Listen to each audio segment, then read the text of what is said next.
আপনারা যেখান থেকে দেশ রূপান্তরের সঙ্গে যুক্ত রয়েছেন সবাইকে স্বাগত। আমরা আপনাদেরকে জানিয়ে রাখতে চাই, সামাজিক যোগাযোগ মাধ্যমে বহুল আলোচিত জাতীয় নাগরিক পার্টির এনসিপির অন্যতম নেতা নাসিরউদ্দিন পাউটারি, আজ তার বিরুদ্ধেই একটি মামলা দায়ের করা হয়েছে চিফ মেট্রোপলিটন ম্যাজিস্ট্রেট কোর্ট অর্থাৎ সিএমএম কোর্টে। আজকেই তার বিরুদ্ধে একটি মামলা দায়ের করা হয়েছে এবং মামলার বাদী হয়েছেন আশরাফুল ইসলাম, রমনা থানার বিএনপির সভাপতি। এবং কিছুক্ষণ আগে এখানে আইনজীবীরা কথা বলেছেন এবং মামলার যে বাদী হয়েছেন তিনিও এখানে কথা বলেছেন। যেমনটি অভিযোগ করেছেন, সামাজিক যোগাযোগ মাধ্যম থেকে শুরু করে গণমাধ্যমে বিভিন্ন ধরনের উস্কানিমূলক বক্তব্য এবং মানহানিকর মন্তব্য করে যাচ্ছেন মির্জা আব্বাসকে নিয়ে, এবং তারই তীব্র নিন্দা প্রতিবাদ জানিয়েই এই মামলাটি আজ দায়ের করা হয়েছে বলে এমনটি জানিয়েছেন। অন্যদিকে যদি আমরা আপনাদেরকে জানিয়ে রাখতে চাই, যেমনটি মামলাতে উল্লেখ করা হয়েছে, সামাজিক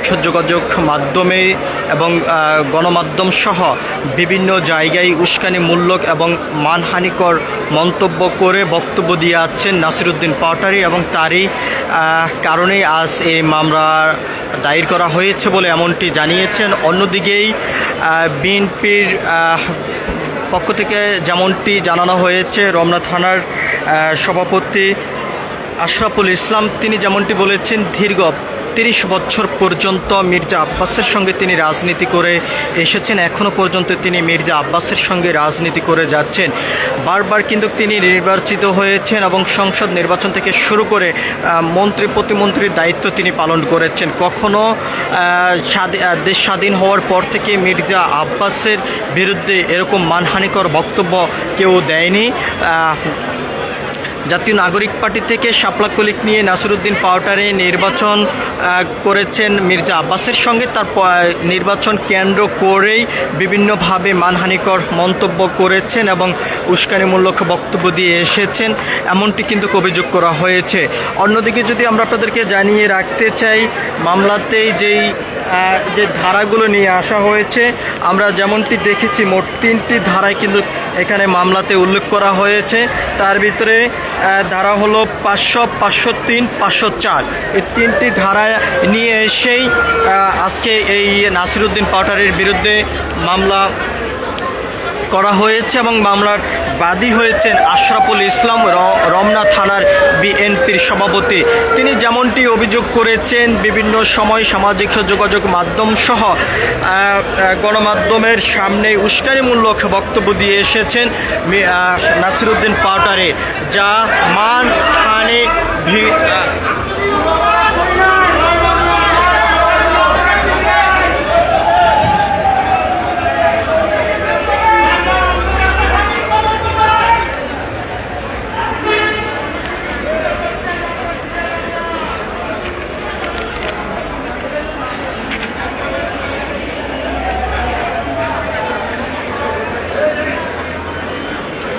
আমরা যদি আপনাদেরকে জানিয়ে রাখতে চাই, মামলার আসামির যার বিরুদ্ধে মিথ্যা মানহানিকর বক্তব্য প্রদান করেছেন এমন অভিযোগ নিয়ে এসেছেন, এবং তার পাশাপাশি যেমনটি আরও দাবি করেছেন, মির্জা আব্বাস ঢাকা সিটি কর্পোরেশনের সাবেক মেয়র এবং সাবেক গণপূর্ত মন্ত্রী এবং বারবার নির্বাচিত সংসদ সদস্য এবং বর্তমান গণপ্রজাতান্ত্রিক বাংলাদেশ সরকারের মনোনীত প্রধানমন্ত্রী, রাজনৈতিক উপদেষ্টা এবং জাতীয়তাবাদী দলের বিএনপির স্থায়ী কমিটির অন্যতম সদস্য মির্জা আব্বাস, এবং তার বিরুদ্ধে এই অসম্মানজনক মন্তব্য বক্তব্য দিয়ে যাচ্ছেন সামাজিক যোগাযোগ মাধ্যম থেকে শুরু করে গণমাধ্যমে, যা বিভিন্নভাবে কিন্তু সমালোচনার মুখে পড়তে হচ্ছে মির্জা আব্বাসকে, এমনটি কিন্তু অভিযোগ করেছেন। এবং আইনজীবীর পক্ষ থেকে যেমনটি জানানো হয়েছে, এই যেই 3টি অভিযোগ নিয়ে আসা হয়েছে, 500, 503, 504, এই 3টি ধারায় অভিযোগ নিয়ে এসে তার বিরুদ্ধে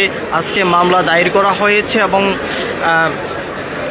আদালত মামলাটি আমলে নিয়েছেন। এবং আরও যেমনটি জানানো হয়েছে, নাসিরউদ্দিন পাউটারি যে সকল উস্কানিমূলক বক্তব্য এবং মানহানিকর বক্তব্য দিয়েছেন, সে সমস্ত বক্তব্যের ভিডিও ফুটেজ আজ কোর্টে দেওয়া হয়েছে বলে তারা জানিয়েছেন।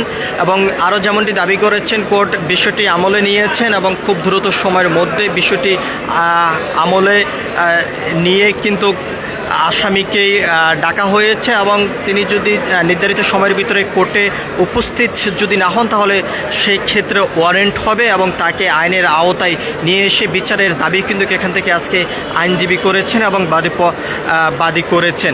অন্যদিকে বাদীর পক্ষ থেকে আরও যেমনটি জানানো হয়েছে, বিভিন্ন সময় সামাজিক যোগাযোগ মাধ্যম থেকে শুরু করে গণমাধ্যমে যে ধরনের উস্কানিমূলক বক্তব্য এবং মিথ্যা